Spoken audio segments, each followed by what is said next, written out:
Hey guys, welcome back to my channel HCR Services. Today we discuss freelancing in the video, which help you make money online.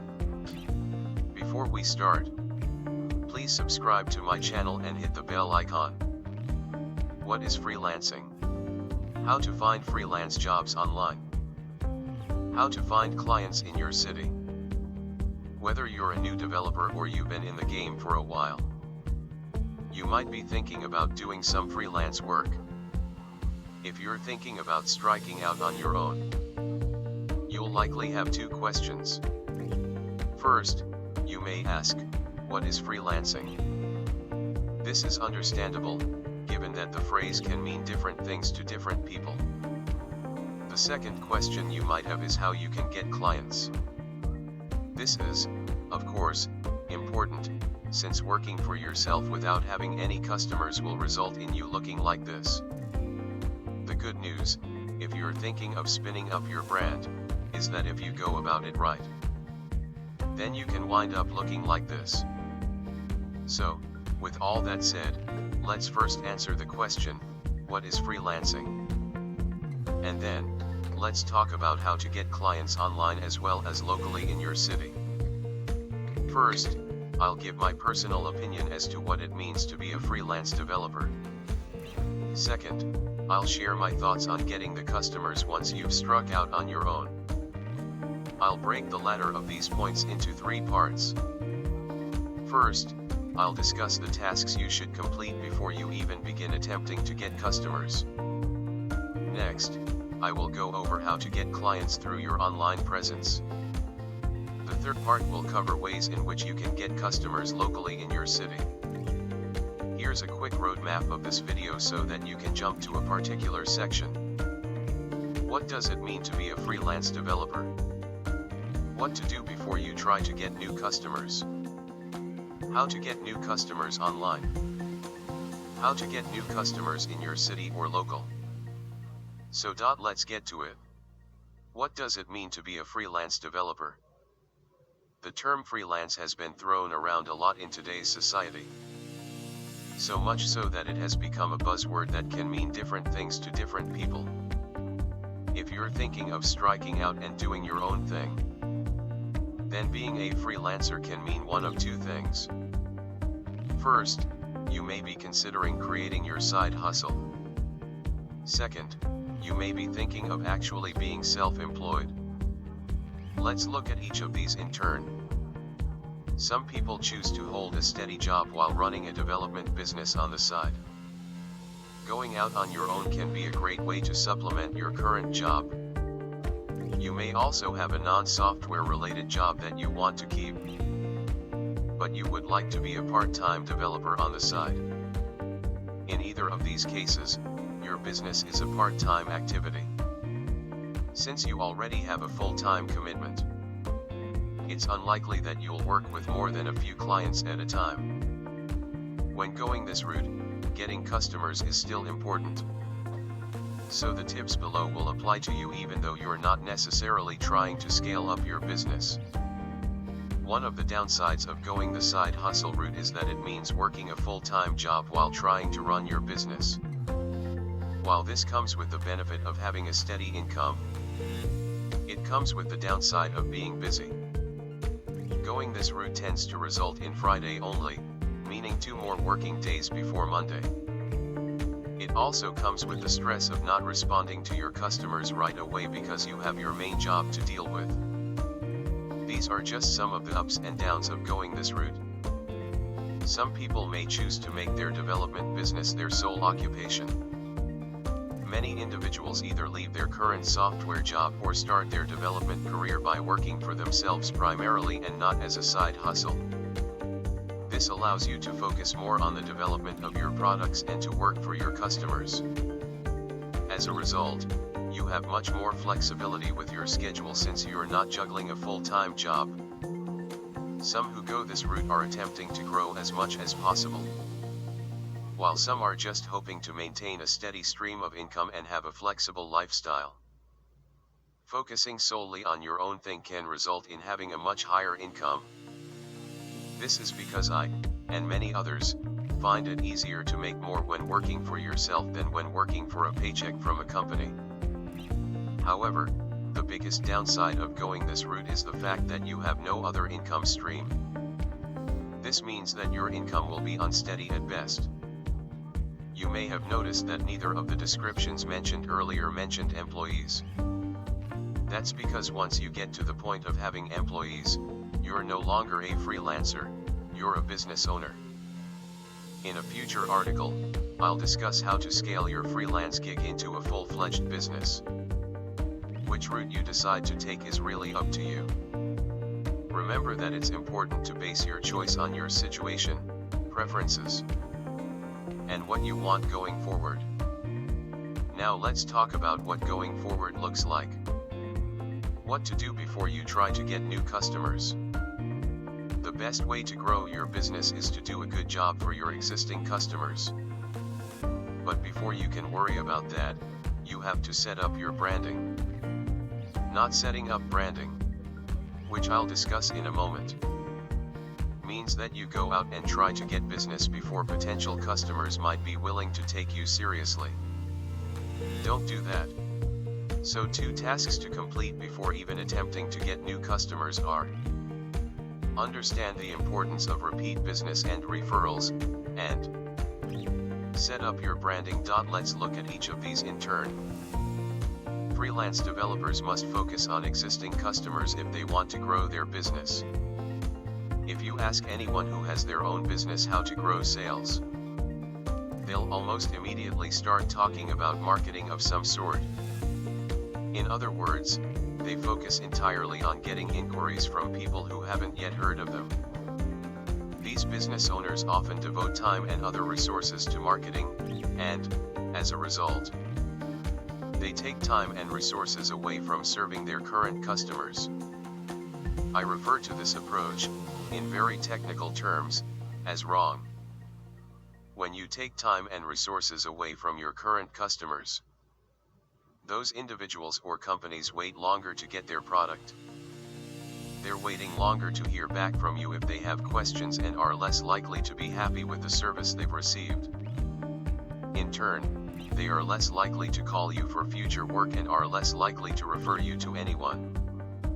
The results of this can be disastrous. This disaster comes from the fact that not having repeat business or referrals means that you are 100% reliant on getting your customers from advertising or some form of networking. Suppose you're spending money or time to get new customers. That time and money mean that your profit margins are going to below.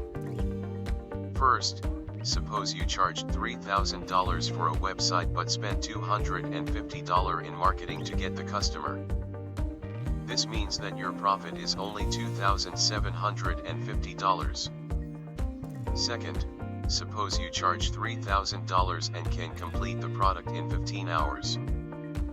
That's $200 per hour. But if you spent 2 to 3 hours networking to get the customer, you have to consider how that time impacts the amount you are making per hour.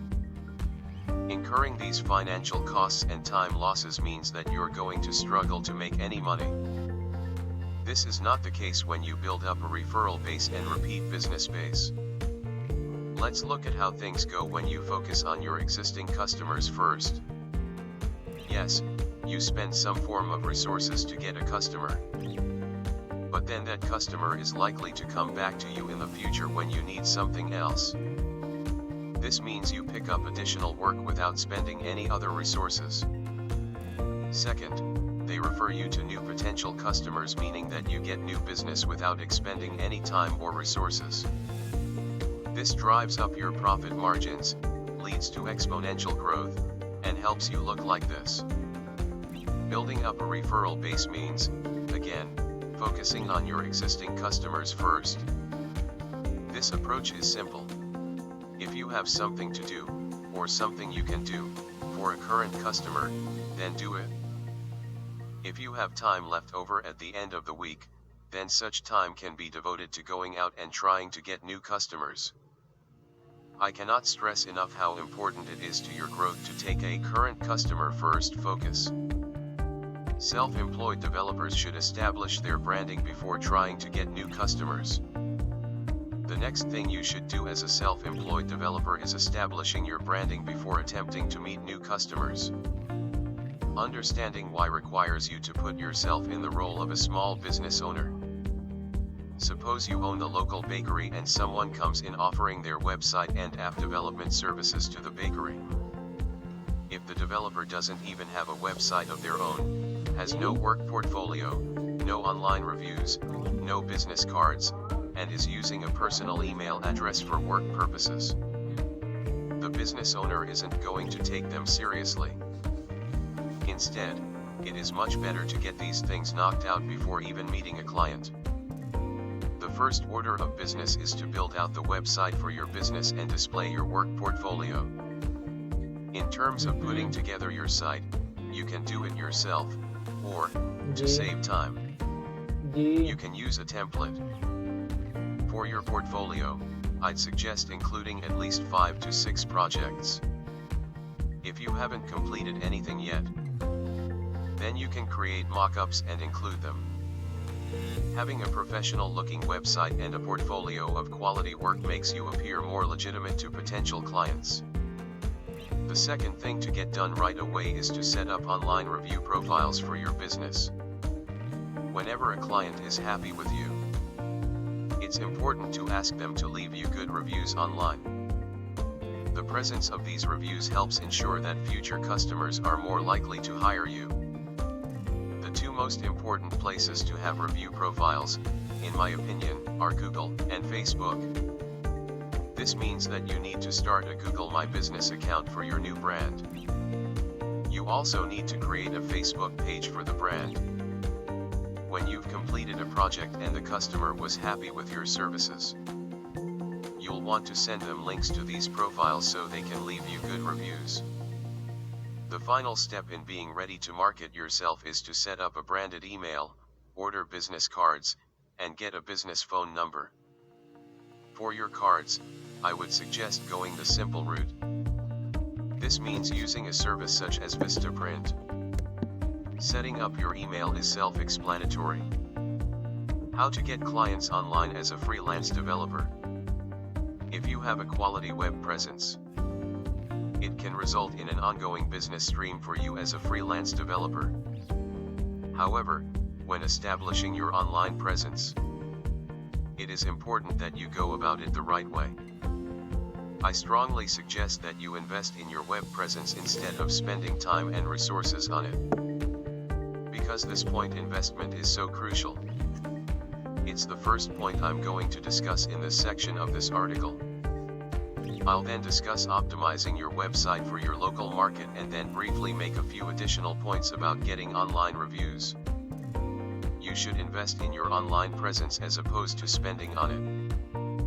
One of the things I am most thankful for is that I came to appreciate the difference between investing and spending, in terms of my business, at a very early stage.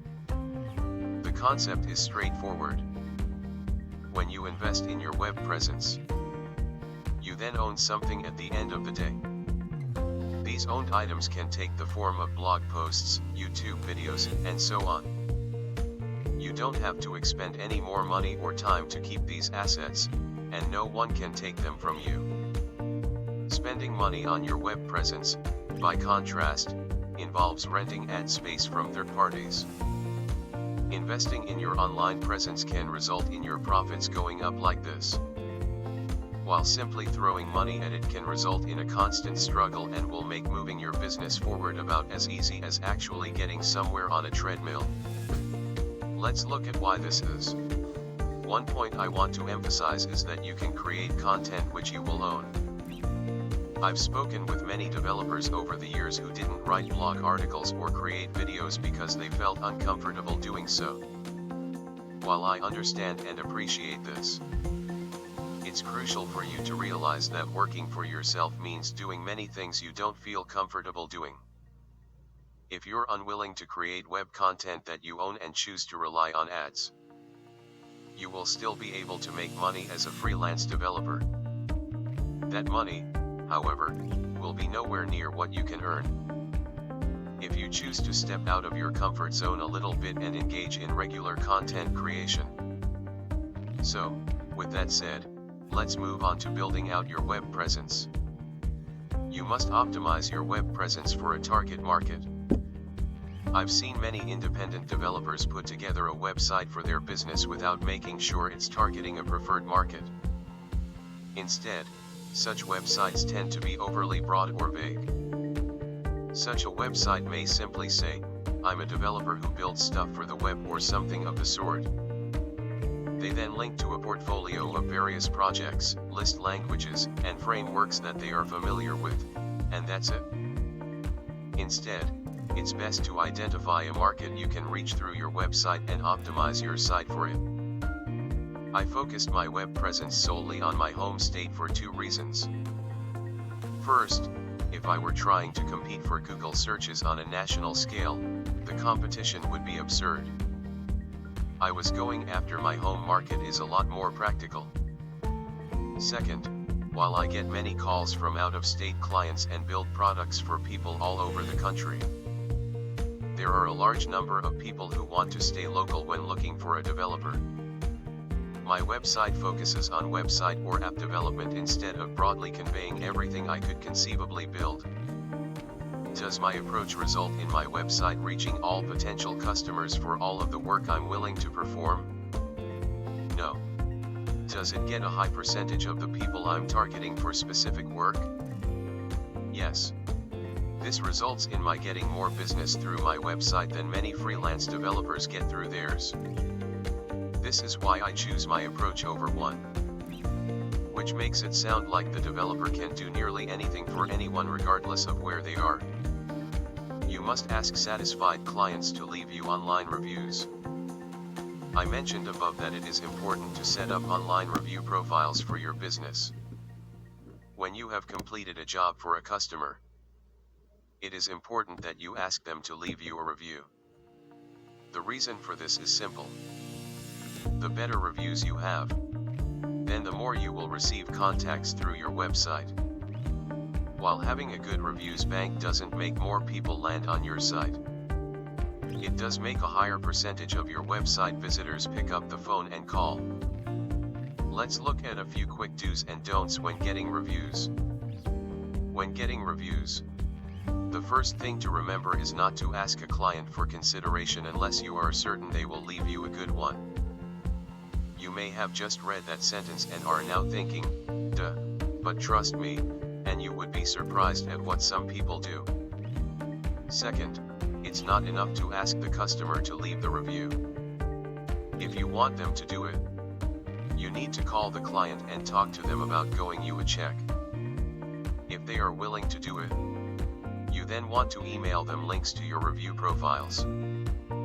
You will find that doing the phone call and email, in conjunction with one another, will result in a much higher percentage of the people you ask following through and leaving the review.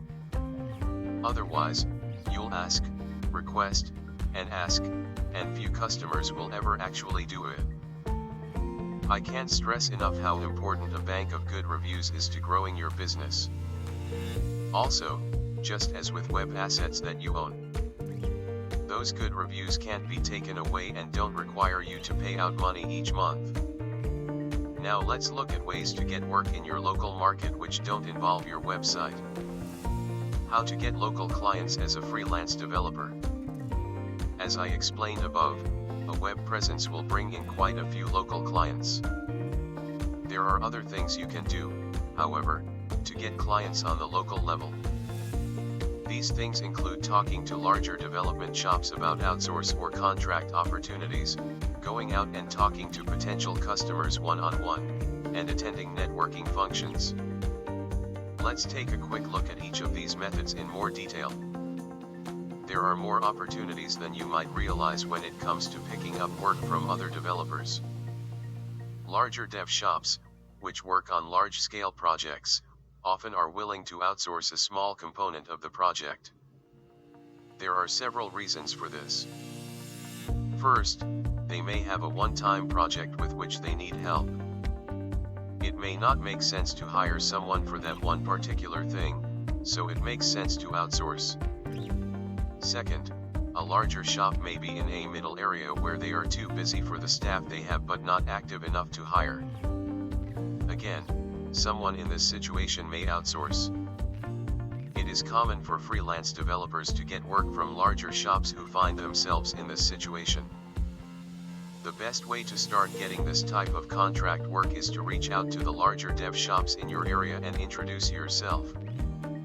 Again, you need to have a website, a portfolio, and so on before reaching out. Otherwise, they won't take you seriously.